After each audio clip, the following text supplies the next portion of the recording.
Bon, vous le savez, sur cette chaîne, j'aide les jeunes actifs qui en ont marre du salariat à s'émanciper et gagner en liberté financière. Mais il faut reconnaître que parfois, le CDI n'est pas si mauvais qu'il en a l'air. Il apporte sécurité, régularité, capacité d'emprunt et possibilité d'investir. Dans cette vidéo, je nage à contre-courant de mes idées de liberté et je vous explique comment tirer le maximum de votre CDI en poussant votre salaire au maximum pour bien rebondir. Je vous donne les 7 clés pour mener à bien votre négociation salariale et négocier votre salaire d'embauche comme un pro. Restez bien jusqu'à la fin de la vidéo parce que le dernier conseil a 100% de réussite, c'est-à-dire que si vous l'utilisez, vous êtes sûr que ça va fonctionner et ça va complètement changer votre vision des augmentations. Voilà, juste avant de commencer la vidéo, je me présente, je m'appelle Johan, je suis un ancien cadre dans le domaine du web marketing et aujourd'hui j'ai quitté ma vie de salarié, ma vie de métro boulot dodo qui me donnait des boules au ventre, j'étais plus heureux dans cette situation, pour une situation plus simple dans laquelle je me suis réapproprié mes 3 libertés fondamentales, financières, géographiques et temporelles. Et pour me réapproprier ces libertés, j'ai généré des revenus passifs, c'est-à-dire que j'ai créé des petits projets rentables qui, mis bout à bout, me rapportent un salaire qui me permet de vivre. Donc je me suis petit à petit émancipé du salariat avec des petits projets qui sont passifs. Je les travaille un petit peu au début et ensuite je les automatise pour qu'ils fonctionnent automatiquement et ça me permet de vivre mieux, de profiter de mes proches, de profiter de mes passions et donc de m'émanciper du métro boulot dodo. Voilà, donc si vous êtes un jeune actif ou vous voulez faire pareil que moi, c'est-à-dire vous émanciper du salariat, je vous invite à vous abonner à la chaîne pour ne pas manquer les prochaines vidéos et n'hésitez pas également à télécharger ce guide gratuit, les 24 moyens de générer des revenus passifs. Donc c'est tous les moyens sur internet qui vont vous permettre de gagner de l'argent et petit à petit de vous émanciper de votre CDI. Voilà, tout dans la description. Mais pour l'heure, on va parler du CDI et de comment demander une augmentation de salaire, comment négocier votre salaire à l'embauche pour gagner le maximum et profiter un maximum des avantages qu'offre le CDI, malgré le fait que c'est un modèle qui n'est pas forcément rentable d'un point de vue rémunération horaire. Donc numéro 1, pour négocier votre salaire, vous devez entrer dans la tête de votre employeur et comprendre ses enjeux. Le premier truc à comprendre, c'est que votre patron, il veut faire des économies. Lui, il a votre salaire, mais il a aussi des charges patronales, donc il a un double salaire à payer. Ça veut dire que si vous payez 2 000 € net, il va vous payer 4 000 € par mois, donc c'est assez énorme pour lui, et il a des charges patronales qui sont monstrueuses. Donc vu que son bilan en dépend, il va chercher inexorablement à baisser votre rémunération pour avoir le moins de charges possible et faire le plus de bénéfices finalement à la fin de l'année. Donc évidemment, votre patron, il va essayer de faire une tentative de négociation basse, justement donc en dessous de ce que vous lui rapportez, évidemment, ça c'est logique, c'est le propre du CDI. Vous ne pouvez pas être payé à votre juste valeur ou plus, sinon l'entreprise ne ferait aucun bénéfice, donc vous êtes toujours payé moins, mais lui va essayer de vous payer moins, et il va falloir que vous compreniez que ce n'est pas personnel et que vous ne le preniez pas mal, parce qu'en fait c'est juste un jeu de négociation qui se fait entre deux personnes. Lui a des intérêts financiers, vous aussi, et vous allez un petit peu naviguer pour trouver un terrain d'entente. Donc une négociation, c'est très sain. Il ne faut pas le voir comme quelque chose de négatif. Il ne faut pas le voir comme une arnaque de votre part ou un irrespect de sa part. C'est vraiment quelque chose qui va vous mettre d'accord tous les deux. Et c'est chacun ses intérêts, comment on peut naviguer, comment on peut trouver un compromis entre ces deux parties qui ont des intérêts opposés. Si je vous dis tout ça, c'est pour que vous compreniez bien qu'il y a une marge de manœuvre et que cette marge de manœuvre, elle existe et elle est beaucoup plus large que ce que vous pensez. Souvent, on a l'impression que le patron va nous dire « je vous paye maximum 1 500 € » et ça s'arrête là, on ne peut pas négocier. Mais si la plupart des gens acceptent, c'est parce qu'ils ne savent pas qu'ils peuvent négocier, ils pensent que c'est comme ça ou rien. Et vu qu'on est dans un marché un petit peu à flux tendu où il y a beaucoup de chômage, on a tendance à accepter des choses qu'on n'aurait pas acceptées si le marché avait été meilleur. Donc il faut vraiment sortir de ce truc-là, il faut sortir de la peur d'être rejeté par le patron et il faut commencer à négocier pour votre intérêt personnel. Il faut aussi comprendre que le prix, votre salaire, n'est pas le seul argument pour votre patron. Il faut savoir qu'un patron, il a souvent du mal à recruter des bons éléments. Il peut recruter plein de personnes, mais les bons éléments qui vont lui apporter de la sérénité, du professionnalisme, il n'y en a pas beaucoup. Donc il va être prêt à augmenter un petit peu ses prix si votre profil est supérieur à la moyenne. Et c'est en ça qu'on va travailler dans cette vidéo, avoir un profil au-dessus de la moyenne pour pouvoir négocier selon des critères précis. Donc tout dépend de votre valeur perçue, qu'elle soit financière ou philosophique. Financière parce que vous allez rapporter de l'argent à l'entreprise, c'est pour ça que vous avez été recruté, mais également philosophique parce qu'il y a aussi les compétences humaines que vous allez avoir que d'autres n'auront pas et qui vont adoucir le quotidien des équipes, de l'entreprise, qui va apporter une vision même. Donc il y a pas mal de critères qui sont irrationnels, qui ne sont pas calculables avec des zéros, qui vont entrer en compte dans l'équation et il faut s'en souvenir de ça. Par exemple, si vous êtes recruté dans une entreprise et que vous parlez 3 langues au lieu de 2, vous allez pouvoir jouer sur ce biais en disant que je parle une langue de plus, donc j'apporte plus de valeur à l'entreprise, je peux potentiellement avoir des clients dans notre marché, donc il y a une opportunité et vous avez un argument de plus pour obtenir un salaire plus haut que la moyenne. Voilà, pareil, si vous avez un professionnalisme particulier un petit peu supérieur à la moyenne, vous pouvez apporter une certaine sérénité à votre patron qui va pouvoir être moins omnubilé sur votre pôle et vous allez pouvoir le gérer totalement.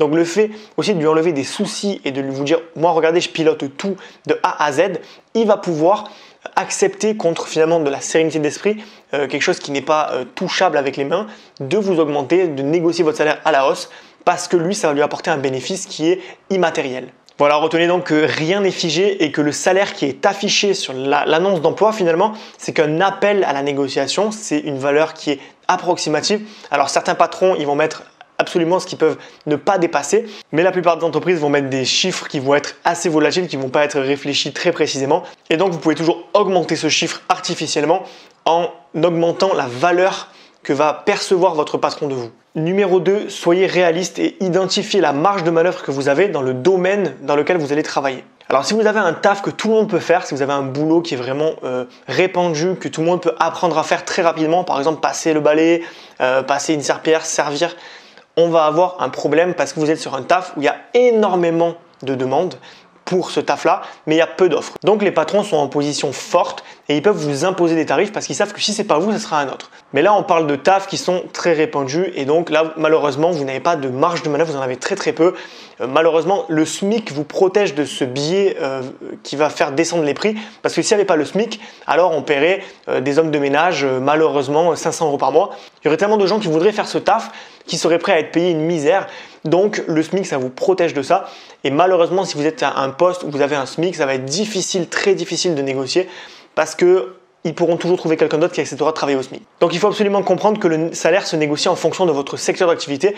Donc moi, je vais parler de mon secteur d'activité. Pour vous donner un exemple, c'est l'exemple de travailler dans le web, donc dans le marketing et le web. Là, on est sur des tarifs qui sont à peu près un petit peu plus hauts, 30 à 40% plus haut qu'un SMIC. Et on peut tabler sur des tarifs un peu meilleurs. Et donc là, on a une marge de manœuvre qui est bien plus grande. Il y a des tafs qui vont prendre 1400 € net par mois, d'autres qui vont proposer 1800.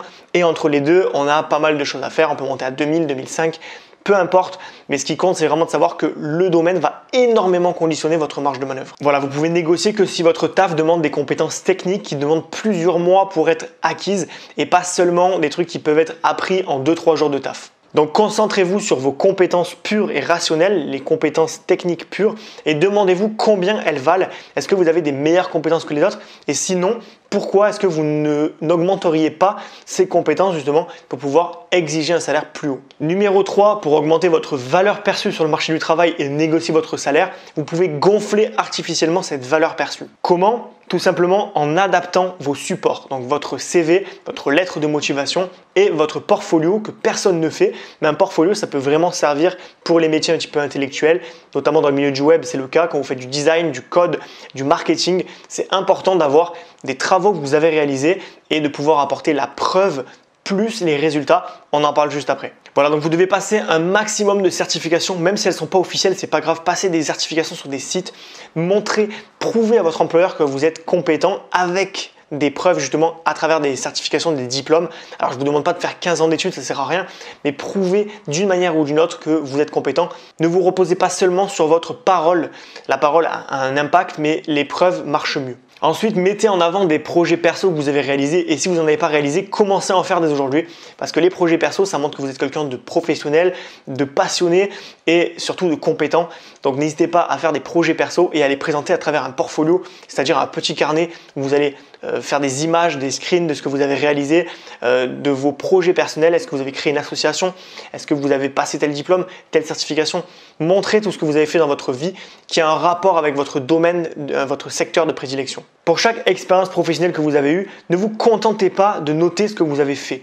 Notez la problématique qui vous avait été confiée à l'arrivée dans l'entreprise et montrez également les résultats que vous avez obtenus après un certain temps, plus des preuves. Par exemple, j'avais été recruté par une société qui avait besoin d'augmenter son trafic sur son site internet. Donc, il y avait eu une baisse qui était liée malheureusement à une pénalité de Google. Donc, ils avaient baissé leur chiffre d'affaires et leur trafic par 4. Et j'ai dû, à travers mon intervention pendant 2 ans, refaire monter ce trafic-là. Donc j'ai réussi à le remonter de 30%. Et ce trafic-là, j'ai pu le prouver avec des chiffres et des screens à l'appui pour mes prochains patrons qui ont été assez impressionnés de voir que j'avais une problématique, une solution et des preuves à leur présenter, contrairement à tous les autres qui disent oui j'ai fait ça, sans jamais expliquer pourquoi, dans quelle démarche ils ont fait ça. Voilà, de même, choisissez des compétences qui sont uniques. Par exemple, j'ai tendance à dire à mes employeurs que je suis quelqu'un de très polyvalent, que je suis un petit peu l'homme à tout faire. Et du coup, c'est une compétence qui est très recherchée parce qu'il y a des gens qui ne sont pas du tout polyvalents, qui vont être très centrés sur une tâche. Et je sais que dans mon domaine de prédilection, ils vont surtout rechercher des gens qui sont polyvalents. Donc, je vais utiliser ce mot qui est très peu utilisé par les autres candidats qui vont utiliser des mots-clés génériques de type motivé, réactif, des mots qui ne veulent rien dire, qui sont vides de sens tellement ils sont utilisés. Donc, aujourd'hui, j'ai choisi d'utiliser des mots qui sont vraiment uniques, par exemple très méticuleux, polyvalents, des mots qui vont vraiment me définir de manière unique et qui va augmenter la valeur perçue que l'employeur a de moi. Conseil numéro 4, soyez friendly avec votre employeur. Alors ça, c'est le conseil qui est le plus sous-estimé de tous les conseils, mais qui est peut-être le plus important, c'est d'être totalement souriant, d'être enjoué, d'avoir le sourire quand vous parlez à votre employeur, de ne pas être très corporate, ne sortez pas la cravate, ne vous tenez pas comme ça, ne soyez pas prostré, exprimez-vous, soyez expressif, parlez, riez, souriez, soyez sympa, voilà. Il faut que la personne ait l'impression d'avoir une personne sympa, humaine devant elle et pas quelqu'un qui est coincé, qui ne parle pas, qui est stressé. Vous devez un petit peu mettre tout ça de côté et être à l'aise avec votre employeur parce que ça va faire toute la différence. Voilà, évidemment, un entretien d'embauche, ça met toujours le stress, on n'est toujours pas bien, on a peur, mais tout ça, c'est un truc qu'on peut dépasser et si on le dépasse, on est soulagé, on est souriant, on est avec la personne, on vit une expérience plutôt que quelque chose de négatif et c'est là où on va créer des liens avec l'employeur. Et le fait de créer des liens avec l'employeur, c'est ce qui va vous apporter le plus de valeur perçue parce que les valeurs humaines vont être supérieures aux valeurs techniques dans beaucoup d'emplois. Par exemple, moi j'ai déjà été recruté par des boîtes, par des gens qui ne savaient pas exactement ce dont ils avaient besoin, ils cherchaient un webmaster, ils ne savaient pas exactement ce dont ils avaient besoin et j'ai redéfini le poste avec eux pendant l'entretien et on a beaucoup rigolé justement de ce petit quiproquo de on ne sait pas vraiment ce qu'on veut. Donc le fait d'avoir rigolé avec la patronne, d'avoir été vraiment directement connecté à elle, ça m'a permis d'avoir le poste sans problème. Il y avait 10 candidats qui ont été éliminés directement et j'ai été recruté immédiatement. Donc il faut comprendre que la valeur perçue c'est quelque chose de rationnel pour les compétences techniques mais aussi irrationnel pour les compétences humaines. Donc soyez humain, soyez gentil, soyez souriant et vous verrez que la vie vous sourira beaucoup plus facilement. Quand vous arrivez à un entretien, ne parlez pas tout de suite de l'entretien, brisez la glace en parlant de la météo, en parlant des locaux, vous avez des super jolis locaux, essayez vraiment de créer du lien pour laisser un souvenir fort dans la tête de l'employeur et intéressez-vous également à l'entreprise parce que ça va montrer que vous êtes vraiment intéressé, prenez des notes, vraiment soyez impliqués, posez des questions qui sont un petit peu différentes de ce que posent les gens. Vous pouvez poser même des questions personnelles à votre employeur, par exemple dire est-ce que vous êtes heureux dans cette entreprise, comment vous vous sentez, comment est l'ambiance. Posez des questions qui montrent que vous êtes intéressé et que vous voulez vraiment apporter votre pierre à l'édifice pour apporter votre capital humain. Numéro 5, si c'est indiqué nulle part, si l'annonce ne stipule pas de fourchette, de tarif, de salaire, demandez-le expressément et dites quelle est votre fourchette de salaire pour ce poste. Voilà, brisez la glace, n'hésitez pas à en parler, il y a des employeurs qui vont vous demander d'autres pas. Demandez toujours au premier entretien la fourchette, justement pour montrer que vous êtes quand même très intéressé par la question de l'argent. Et n'attendez pas qu'on vous dise oui, vous êtes recruté pour parler salaire, parlez-en bien avant. C'est quelque chose qui doit être toujours parlé avant le recrutement. Numéro 6, demandez une fourchette et visez plus haut que ce que vous voulez réellement. Voilà, ne parlez pas de montant précis, ne parlez pas de 2000 € par mois, de 2500 parce qu'on risque de vous descendre à fond.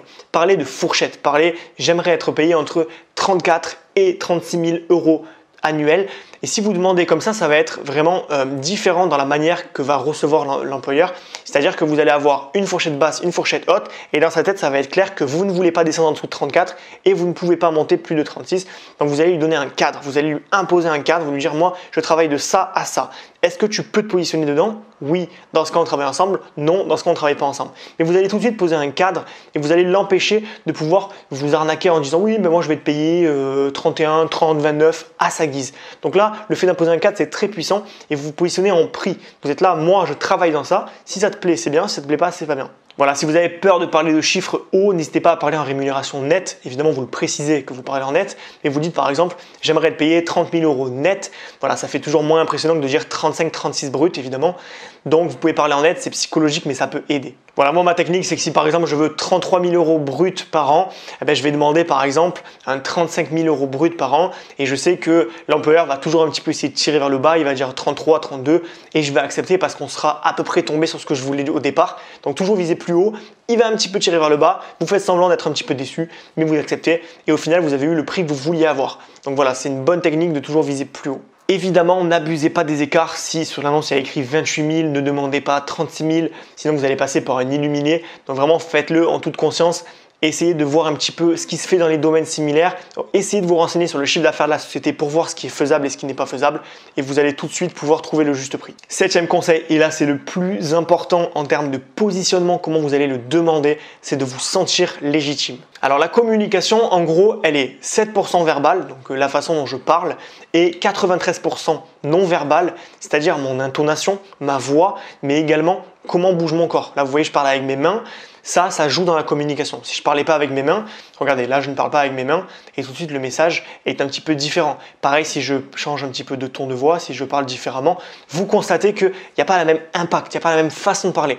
Donc c'est vraiment important de comprendre que la communication est majoritairement non verbale. Et donc si vous ne vous sentez pas légitime de demander une augmentation, si vous ne vous sentez pas à l'aise avec le fait de demander plus parce que vous pensez ne pas le mériter au fond de vous, alors vous allez dégager à votre employeur que vous ne le méritez pas et vous allez très probablement vous faire débouter. Donc ayez confiance et convainquez-vous que vous méritez ce salaire. Travaillez absolument votre syndrome de l'imposteur qui consiste à vous dévaloriser et à penser que vous ne méritez pas, que votre travail n'a pas de valeur alors que votre travail a de la puissance, vous avez quelque chose à apporter, vous avez une énergie et vous devez faire confiance à cette énergie. Même si vous n'y croyez pas, forcez-vous à y croire parce que vous allez dégager quelque chose à l'employeur qui sera irrésistible pour lui. Il va sentir votre confiance et ça va être beaucoup plus simple pour lui de vous faire confiance et vous donner plus d'argent parce qu'il va croire ce que vous dites, parce que ça va sonner juste. Donc positionnez-vous en vrai professionnel, montrez que vous connaissez les tarifs du milieu et devenez le prix en fixant, comme je vous le disais, un cadre, donc un maximum, un minimum, et également en parlant de votre ancienne rémunération. Par exemple, vous pouvez dire « je travaille entre 34 et 36